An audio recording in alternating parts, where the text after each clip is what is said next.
Alright, तो हम atoms and nuclear ही पढ़ रहे हैं। इसमें हमने बोर्स एटॉमिक मॉडल पढ़ लिया था और बोर्स एटॉमिक मॉडल में हमने देख लिया था कि energy of electron in the nth orbit जो है, energy of electron in the nth orbit हमने देख लिया था। इलेक्ट्रॉन इन nth ऑर्बिट हमने डिराइव कर लिया था कल। एक्सप्रेशन जो है सिंपलीफाइड कैलकुलेशन में वो किसके बराबर आए थे हमारे पास, -2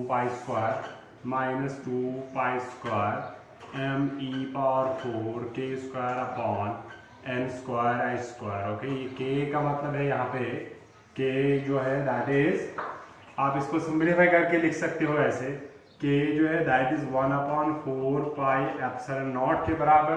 तो आप इसको ऐसे भी लिख सकते हो कि energy in the nth orbit is -2 pi square m e power 4 upon n square I square तो है ही, और इसका स्क्वायर भी है that is 4 square that is 16 into pi square into epsilon not का square. Pi square and pi square goes 2 and this goes, तो it becomes किसके बराबर, energy in the nth orbit minus m e power 4 upon 8 epsilon not square n square and h square.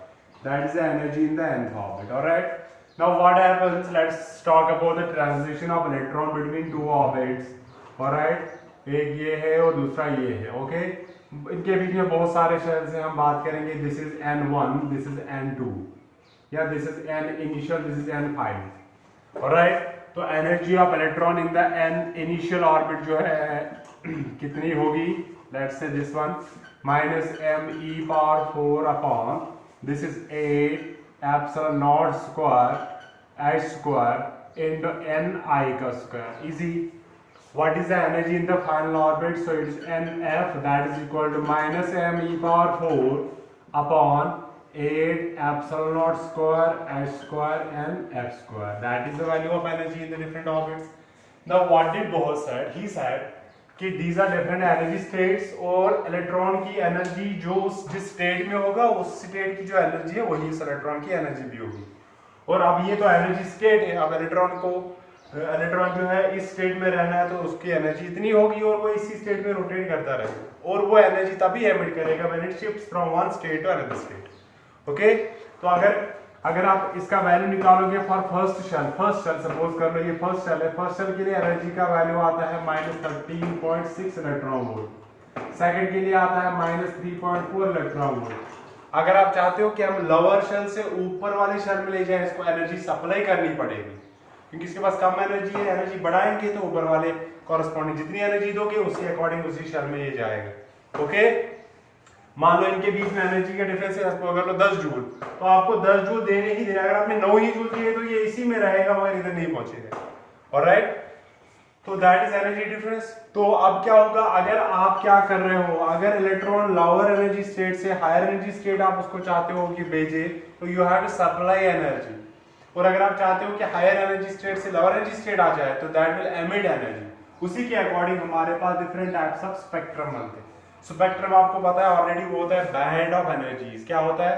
Band of energy. See what is the difference of energies between these two shells? Delta E लिखूंगा मैं, that is E final value minus E initial value. Okay, final value लिखेंगे पहले -m e power 4 upon 8 epsilon not square h square and f square minus minus plus, it is m e power 4 upon 8 epsilon not square h square and i square. यही आएगा। इसमें जो constant terms है और positive term है उनको side में निकालेंगे। It is m e power 4 upon 8 epsilon not square h square, पहले आएगा positive term n i square minus आएगा n f स्क्वायर। तो इतनी एनर्जी का डिफरेंस है बिटवीन एनी टू शेल्स जिनका नंबर है ni and nf। Okay, what will happen if the transition is between shell number first and shell number 2? okay, so first shell और second shell के बीच में difference हम लिखेंगे 1 का square minus 2 का square. Alright, अगर first and third 1 and 3, first and fourth 1 and 4, first and fifth 1 and 5, second and third 2 and 3, second and fourth 2 and 4, second and fifth 2 and 5, तो different levels पे। अब क्या होगा, इसी इक्वेशन पे based हमारे पास क्या है, पहले ये जो हमारे पास एक कांस्टेंट आ गया है डेल्टा एनर्जी का, तो इस बोहर ने क्या कहा था कि दिस एनर्जी जो है, this energy difference is released और absorb, this energy is released कब होगी, जब हायर से लोअर आ जाएगा, और एब्जॉर्ब कब होगी, जब लोअर से हायर जाएगा, इन द फॉर्म ऑफ, किस फॉर्म में, इन the form of electromagnetic radiations, electromagnetic radiations, या जिनको आप बोल सकते हैं इलेक्ट्रोमैग्नेटिक रेडिएशन। तो यूजिंग हमारे पास क्या है, using Planck's quantum theory, Planck's quantum theory जो है हमारे पास वो क्या है कि एनर्जी एमिटेड और absorbed is in the form of quantas whose value is given by h into nu, and this h into nu जो है, nu इज अ फ्रीक्वेंसी। अब यहाँ पे हमारे पास डेल्टा ई है, हम डेल्टा ई लिखेंगे, तो equating these two we get therefore we have h into nu जो है वो किसके बराबर है, that is equal to m e power 4 upon 8 epsilon naught square h square into 1 upon ni square minus 1 upon nf square, इसके बराबर आ जाएगा। अगर आप यहाँ पे फ्रीक्वेंसी का वैल्यू फाइंड करोगे तो किसके बराबर आ जाएगा, फ्रीक्वेंसी का वैल्यू फाइंड करोगे या वेवलेंथ का वैल्यू फाइंड करोगे, बट आपको पता है क्या, बट यू नो न्यू जो है ये होता है c अपॉन लैम्डा के बराबर फॉर इलेक्ट्रोमैग्नेटिक वेव में आप लोगों ने पढ़ा है, तो it's h c upon lambda is equal to m e power 4 upon 8 epsilon not square h square 1 upon ni square minus 1 upon nf square. अगर आप 1 बाय लैम्डा का वैल्यू यहाँ पे फाइंड करोगे तो किसके बराबर आएगा, this will come down, it is m e power 4 upon 8 epsilon not square h cube into c 1 upon ni square minus 1 upon nf square। ये जो 1 upon लैम्डा है इसको हम किससे डिनोट करेंगे, न्यू बार से, इसको हम बोलते हैं वेव नंबर, क्या बोलते हैं, wave number. So equal to 1 upon lambda, तो देयरफॉर वेव नंबर जो है हमारे पास किसके बराबर आ गया, m e power 4 upon 8 epsilon naught square, sorry it's square here, square h cube c okay into 1 upon ni squared minus 1 upon nf squared, alright। और ये जो बाहर हमारे पास एक कांस्टेंट है इसको हम डिनोट करते हैं रिडबर्ग कांस्टेंट से, तो हम इस जो ये m e power 4 8 epsilon not square h cube c इसको हम डिनोट करते हैं किससे, दैट इज 1 बाय लैम्डा किसके बराबर है, r into 1 upon ni square minus 1 upon nf square. ये r जो है ये किसके बराबर है, m e power 4 upon 8 epsilon not square h cube into c, इसको हम बोलते हैं रिडबर्ग कांस्टेंट, रिडबर्ग कांस्टेंट, क्योंकि ये सारे टर्म्स अगर आप देखोगे ये कांस्टेंट है और इसका जो वैल्यू है वो किसके बराबर है, ये आप कैलकुलेट कर सकते हो, इट्स वेरी इजी कि अगर आप इसमें पुट करोगे इन डिफरेंट टर्म्स का वैल्यू तो वो आप फाइंड कर सकते हो, इट्स वेरी इजी। तो दैट इज रिडबर्ग कांस्टेंट हमारे पास, ऑलराइट। हमें इससे मतलब नहीं, हम देखेंगे अभी ये वेव नंबर सी, ये हमारे पास इक्वेशन आ गई है कि फ्रीक्वेंसी या एनर्जी जो है कितनी आ जाए, वेव नंबर क्या होगा, एमिशन का या एब्जॉर्प्शन। अब ये जो मैंने बोला आपको कि टाइप्स ऑफ स्पेक्ट्रम, अब स्पेक्ट्रम आपको पता है it's a band of energies. Band क्यों आता है, एक ही पर्टिकुलर एनर्जी क्यों नहीं आती है, हमारे पास एटम हाइड्रोजन एटम लेंगे जैसे this is shell number 1 2 3 4 5 6, all right, what will happen, this is number 1 n1 n2 n3 n4 n5 n6।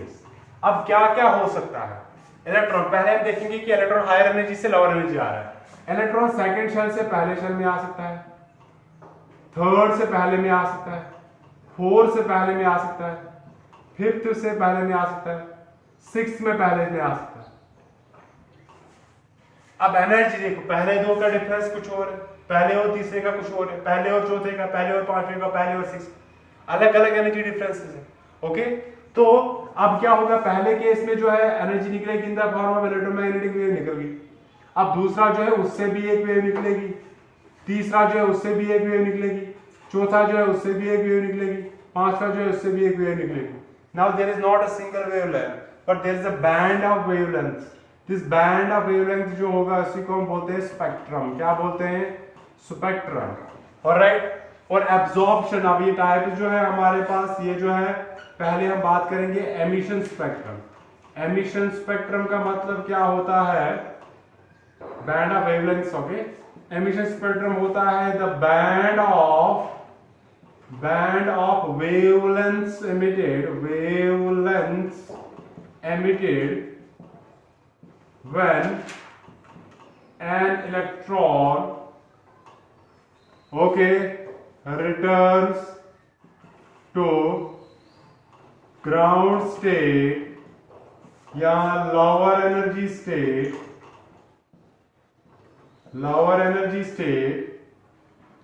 from different higher energy states।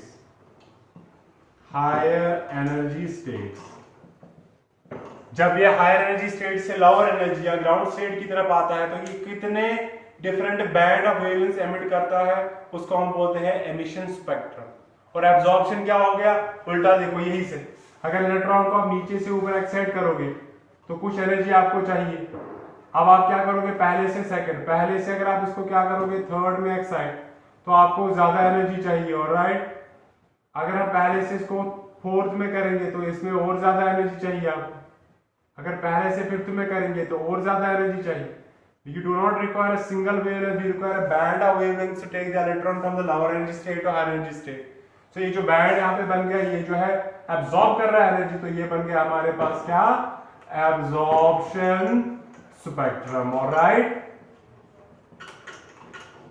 ये जो है ये हमारे पास क्या है, एमिशन स्पेक्ट्रम।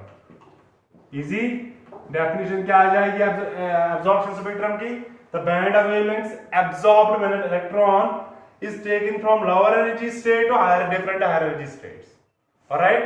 अब किस टाइप की एनर्जी लेवल निकलेगी, उसके लिए हमारे पास डिफरेंट स्पेक्ट्रल सीरीज है। ओके, तो स्पेक्ट्रल सीरीज की बात करेंगे, ये हो गया एब्जॉर्प्शन, एमिशन के लिए भी इसी सेम तरह डेफिनेशन होगी।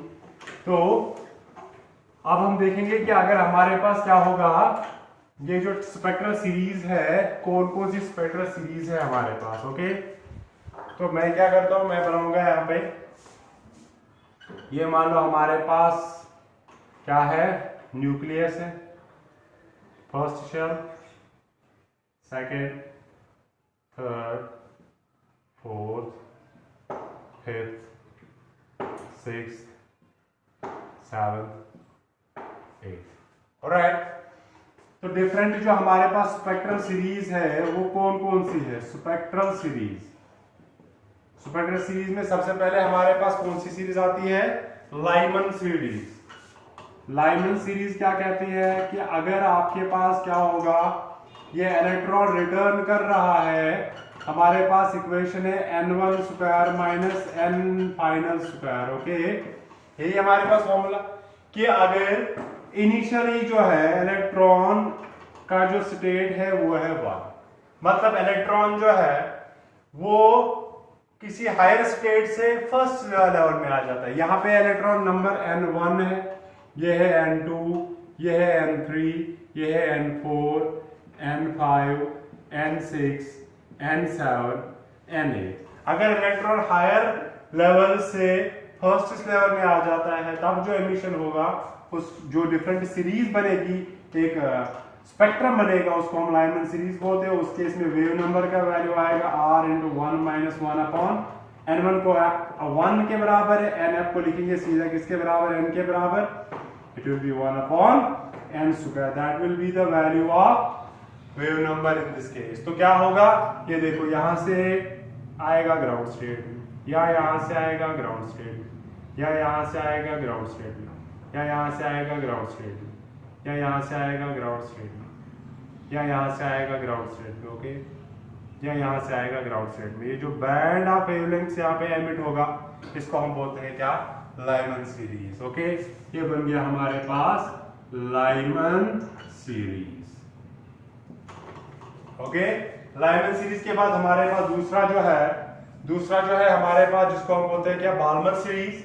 बाल्मर सीरीज के लिए सेम है, बाल्मर सीरीज के लिए क्या होगा, दूसरा है हमारे पास बाल्मर सीरीज, बाल्मर। ओके, इसके लिए ni का वैल्यू है 2, तो इट विल बी 1/2 का स्क्वायर। Okay, easy. तो इसको थोड़ा सिंप्लीफाई करेंगे, ये वेव नंबर बनेगा किसके बराबर, r into 1/4 minus 1 upon higher shell कोई भी हो सकती है, higher shell like this. Electron जो है थर्ड से सेकंड आ रहा है, ऐसे फोर्थ से सेकंड आ रहा है, फिफ्थ से सेकंड आ रहा है, सिक्स्थ से सेकंड आ रहा है, सेवंथ से सेकंड आ रहा है, एट्थ से सेकंड आ रहा है। अगर फाइनली इलेक्ट्रॉन इस स्टेट पे आ जाएगा तो हम इसको क्या बोलते हैं, इसको हम बोलते हैं कौन सी सीरीज, बाल्मर सीरीज। तो ये जो एमिशन यहाँ पे होगी इसको हम बोलेंगे क्या, बाल्मर सीरीज। ये हो गया लाइमन, लाइमन के बाद बाल्मर, बाल्मर के बाद हमारे पास कौन सी है, पाशन सीरीज। पाशन सीरीज में क्या होगा, इसी तरह तीसरा वाला PASCHEN, Paschen series. Paschen series में Ni का वैल्यू 3 होगा, सो इट विल बी 3 का स्क्वायर, तो इट विल बी किसके बराबर, 9 के बराबर। जब एमिशन फाइनली होगी थर्ड में, फोर्थ से आएगा किसमें, थर्ड में, फिफ्थ से आएगा थर्ड में, सिक्स्थ से आएगा थर्ड में, सेवंथ से आएगा थर्ड में, एट्थ से आएगा थर्ड में, एंड सो ऑन। तो ये बन गया हमारे पास कौन सी series, Paschen series. Paschen series के बाद हमारे पास नेक्स्ट जो है वो है ब्रैकेट सीरीज। ब्रैकेट में क्या होता है, ब्रैकेट में जो रखना है रख लो, ये है ब्रैकेट सीरीज। ब्रैकेट सीरीज में हमारे पास Ni का वैल्यू 4 होगा, ये जो है ये बन जाएगा हमारे पास 4 का स्क्वायर, ये बन जाएगा हमारे पास क्या, 16। तो ये है हमारे first second third and fourth. अब फिफ्थ से आएगा फोर्थ में, सिक्स से आएगा फोर्थ में, सेवंथ से आएगा फोर्थ में, एट से आएगा फोर्थ में। ओके, तो ये हमारे पास बन गया क्या, Brackett series, BRACKET, Brackett series. Alright, next है हमारे पास ब्रैकेट के बाद फंड सीरीज। फंड के लिए क्या होगा, फंड की स्पेलिंग है PFUND। ऑलराइट, फंड पढ़ लो, P फंड पढ़ लो, जो आपको अच्छा लगेगा। इसके लिए Ni का वैल्यू है 5, तो ये बनेगा हमारे पास 5 का स्क्वायर, ये बनेगा 1/25। ऑलराइट, तो हमारे पास यहाँ पे एमिशन होगी 6 से लाएगा फिफ्थ के ऊपर, ऑलराइट, सेवंथ से आएगा फिफ्थ के ऊपर, 8 से आएगा फिफ्थ के ऊपर, इलेक्ट्रॉन फाइनली रिटर्न करके, तो ये बन जाएगा हमारे पास कौन सी series, Pfund series. Alright, Pfund series के बाद हमारे पास कौन सी है नेक्स्ट, हम्फ्री सीरीज। हम्फ्री में क्या हो जाएगा, हम्फ्री में Ni का वैल्यू 6 होगा, बना लो, जरूरत भी नहीं है। ओके, तो ये पर सारे हमने मैंने दिखाया खाली आपको एब्जॉर्प्शन एमिशन स्पेक्ट्रा। ये खाली मैं एमिशन दिखा रहा हूँ, ये क्या कह रहा हूँ मैं, transition of electron from different shells. यहां से एक बैंड ऑफ वेवलेंथ निकलेगा, यहां से निकलेगा, यहां से निकलेगा, यहां से निकलेगा, यहां से निकलेगा। जब ये बैंड जो निकलेगा, जब ये इलेक्ट्रॉन हायर स्टेट से फर्स्ट स्टेट में आ जाएगा, तब जो डिफरेंट बैंड ऑफ स्पेक्ट्रम निकलेगा जो है उसको हम बोलते हैं लाइमन सीरीज। बहुत सारे वेवलेंथ निकलेंगे, सीरीज निकलेगी वेवलेंथ की।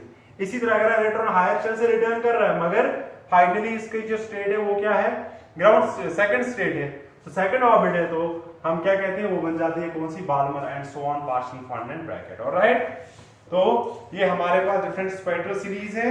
ओके, तो ये अगर आप इनको स्ट्रेट लाइंस बनाओगे तो यही बन जाएगी हमारे पास एनर्जी लेवल डायग्राम, जिनको आप बोल सकते हो। ओके, अब इसके साथ हमारे पास क्या है, इसके साथ हमारे पास क्या है, कुछ लिमिटेशंस बोहर्स एटॉमिक मॉडल के। ओके, पहली लिमिटेशन ये है कि ये जो बोहर्स एटॉमिक मॉडल है, it's applicable for hydrogen and hydrogen like atom, जो multi electron multi proton atoms है उनके लिए ये एप्लीकेबल नहीं है। ओके, सेकंड थिंग इज ये जो है, इसने ये एक्सप्लेन नहीं किया कि ये जो हमारे पास ऑर्बिट्स है ये खाली सर्कुलर ही क्यों, क्योंकि हमारे पास जो ऑर्बिट्स है उनकी पॉसिबिलिटी ये है कि सर्कुलर भी स्टेबल होती है, elliptical orbits are also stable. So he couldn't explain कि why only circular, why not elliptical, because elliptical orbits are equally stable, जितने क्या हो सकते हैं स्फेरिकल या सर्कुलर ऑर्बिट जिनको आप कह सकते हो। तो ये एक्सप्लेन नहीं कर पाया कि why elliptical orbits are not possible. Alright, अच्छा, इसके साथ साथ हमारे पास क्या है कि किसी भी स्टेट में ये इलेक्ट्रॉन जो है कितना टाइम स्पेंड करता है, ये बोर्स एटॉमिक थ्योरी में ये पता नहीं था कि अगर किसी डिफरेंट एनर्जी स्टेट में तो इलेक्ट्रॉन कितना टाइम स्पेंड करेगा और क्यों करेगा, तो ये भी बोर्स एटॉमिक थ्योरी में जो है एक्सप्लेन नहीं कर पाया था। तो बट ओवरऑल इसने almost all other aspects of the atom जो है वो क्या कर लिए थे, कवर कर लिए थे। ओके, तो दैट्स अबाउट किसके बारे में, Bohr's atomic model and different things about the Bohr's atomic model. इसी के साथ हमारे पास क्या है, इसी के साथ एक छोटी सी डेफिनेशन है जिसको हम बोलते हैं एक्सरेज। खाली आपको ये नहीं है कि प्रोडक्शन ऑफ एक्सरेज आपके सिलेबस में नहीं है, खाली हमारे पास क्या है, डायग्राम ज्यादा अच्छी बनी है, मुझे मिटाने का मन ही नहीं कर रहा है, बट चलो मिटा देते हैं। ओके, तो इसी के साथ हमारे पास है एक्सरेज के बारे में थोड़ा सा डिस्क्रिप्शन, थोड़े से इसके डेफिनेशन एक्सरेज। ओके, ये एक्सरेज क्या होते हैं, ओके, तो बनते कैसे हमें उससे मतलब नहीं है क्योंकि वो हमारे सिलेबस में नहीं है। ओके, एक्सरेज के बारे में थोड़ी सी डिटेल एक दो कि इनकी जो वेवलेंथ होती है 0.1 एंगस्ट्रॉम से 10⁻³ एंगस्ट्रॉम के बीच में इनकी वेवलेंथ होती है। ओके, ठीक है कि नहीं?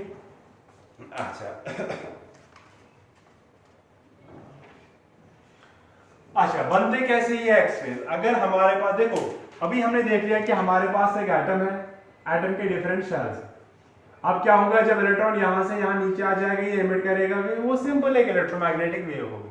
अब एक्सरे कब होती है, एक्सरे कब बन जाती है? एक्सरे बन जाती है तब अगर हमारे पास क्या होगा, फास्ट मूविंग इलेक्ट्रॉन जो है वो क्या होगा, हमारे पास एक एटम है, लेट्स से एक हैवी एटम है, इसका एटॉमिक नंबर बहुत ज्यादा है, एक फास्ट मूविंग इलेक्ट्रॉन जो है वो इसकी तरफ जा रहा है, तो और ये फास्ट मूविंग इलेक्ट्रॉन जो है ना इस एटम के साथ कोलाइड कर रहा है। कैसे हो रहा है बाद में देखेंगे। ये इसको रोकता है, उस रोकने की वजह से जो इसकी एनर्जी जो है वो कन्वर्ट होती है एक ऐसे फॉर्म में, एमिट हो जाती है, बाहर आ जाती है एक ऐसे फॉर्म में जिनका नाम है क्या, एक्सरेज। जब वे पहली बार डिस्कवर हो गया था, आई थिंक रोंटगेन ने डिस्कवर कर लिए थे एक्सरेज, तो रोंटगेन ने डिस्कवर कर लिए थे एक्सरेज, तो उसको उस टाइम पे आइडिया नहीं था कि नाम फिलहाल बोला था कि इनका थोड़ा कुछ अलग ही बिहेवियर है, अलग से बन जाते हैं, तो उसने फिलहाल उनका नाम रख दिया था x-rays. Then they became popular with the same name, so they are x-rays. It's like mathematics, let this be x, so that will be x, all right? तो होता क्या है बेसिकली, ये जो एक्सरेज है ये बनते हैं जब एक फास्ट मूविंग इलेक्ट्रॉन होता है, फास्ट मूविंग इलेक्ट्रॉन जो है जब उसको क्या करता है, when it is stopped by a heavy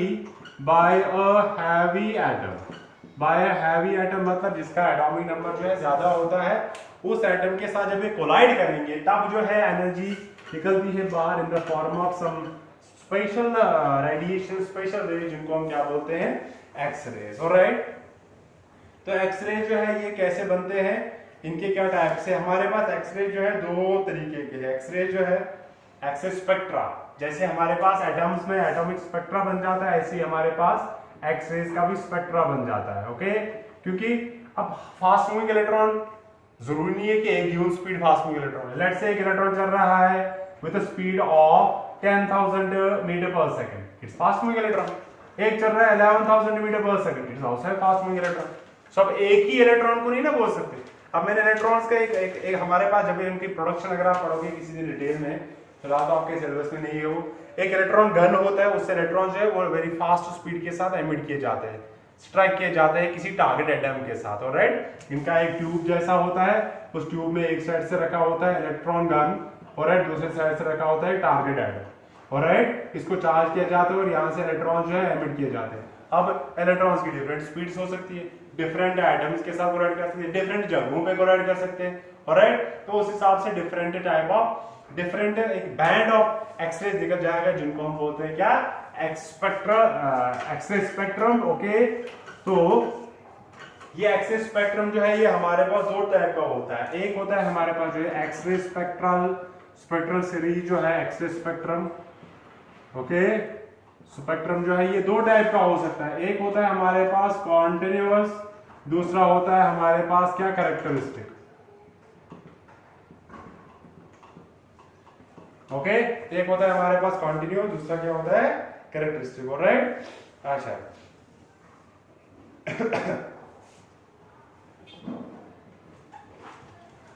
देखो क्या होता है कॉन्टिन्यूअस में, क्या होता है कैरेक्टरिस्टिक में क्या होता है। कॉन्टिन्यूअस में होता ये है कि लेट्स से हमारे पास, इधर बनाता हूं मैं, टाइप्स आपको पता चल गया कॉन्टिन्यूअस से कैरेक्टरिस्टिक, अब इनको अलग अलग से हम स्टडी करेंगे। कॉन्टिन्यूअस में क्या होता है और कैरेक्टरिस्टिक में क्या होता है। तो हमारे पास एक एटम है, ये इसका न्यूक्लियस है, हैवी है, ये कई इलेक्ट्रॉन है इधर मूव कर रहा है, ओके। इस एटम और एक्स्ट्रा न्यूक्लियर पार्ट के बीच में बहुत बड़ी गैप होती है। अब एक फास्ट मूविंग इलेक्ट्रॉन आ रहा है, मान लो ये इस गैप के अंदर कहीं जाता है। इस इलेक्ट्रॉन जैसे ही इस एटम के नजदीक आता है, देखो if it is away from the atom, इनके बीच में कोई इंटरेक्शन नहीं है, कोई भी पोटेंशियल एनर्जी का जो है कॉन्सेप्ट नहीं होगा, कोई स्टेबलाइजेशन का कॉन्सेप्ट नहीं होगा। Now it is very fast moving electron, तो इसके पास काइनेटिक एनर्जी जो एनर्जी है बहुत ज्यादा होती है, ओके। अब जैसे ही ये इस एटम के न्यूक्लियस की बात करेंगे, न्यूक्लियस के नजदीक आता है, तो there it starts interacting with the nucleus, तो इसके ऊपर लगता है इलेक्ट्रोस्टैटिक फोर्स। क्या लगता है? Electrostatic force. अब चूंकि ये जो हमारे पास न्यूक्लियस है ये हाईली पॉजिटिव चार्ज है, हमने बोला हाई एटॉमिक नंबर वाला है, हाई पॉजिटिव चार्ज है, तो ये क्या करेगा, इसके ऊपर जो इलेक्ट्रोस्टैटिक फोर्स होगा वो होगा अट्रैक्टिव इन नेचर। क्या होगा? अब आपको पता है जब भी दो चार्ज अपोजिट चार्ज नजदीक आते हैं, अट्रैक्शन करते हैं, तो उनके क्या हो जाते हैं, एनर्जी स्टेट जो है वो लोअर हो जाती है। तो इस इलेक्ट्रॉन की जो है हाई एनर्जी है वो क्या होती है, एनर्जी जो है इसकी काइनेटिक एनर्जी, हम ऐसे बोल सकते हैं ये due to attraction by the nucleus क्या होती है, इसकी जो वेलोसिटी या इनडायरेक्टली आप बोल सकते हो काइनेटिक एनर्जी स्लो डाउन हो जाती है। ये स्लो डाउन जो हो गई काइनेटिक एनर्जी, मान लो इसके पास 1000 जूल एनर्जी थी, अब ये स्लो डाउन हो गया because of interaction with the nucleus of the atom, उसकी वजह से कुछ एनर्जी इसको कम हो गई। कितनी कम हो गई? लेट्स से 1000 जूल्स में से एनर्जी जो कम हो गई कितनी हो गई, लेट्स से 600, तो बचे कितने इसके, बचे 600 एनर्जी जूल जो कम हो गई। ये कहां जाएगी? This energy is emitted in the form of X-rays. It is not because of electron jumps from higher state to lower state. That's why they are different. This ray comes out because the electron comes closer to the nucleus, and due to the electrostatic interaction, Coulomb's interaction between them, it slows the fast moving electron down. जब ये fast moving electron slow down हो जाता है, उसकी वजह से क्या होता है, उसकी वजह से होता ये है कि उसकी जो एनर्जी थी, काइनेटिक एनर्जी, वो कम हो जाती है। जब उसकी एनर्जी कम हो जाएगी, जो एनर्जी लॉस तो नहीं होनी चाहिए, due to conservation of energy, जो एनर्जी यहाँ पे कम हो गई, that is emitted in the form of some different types of rays which are called as X-rays, and in this case they are called as continuous X-rays.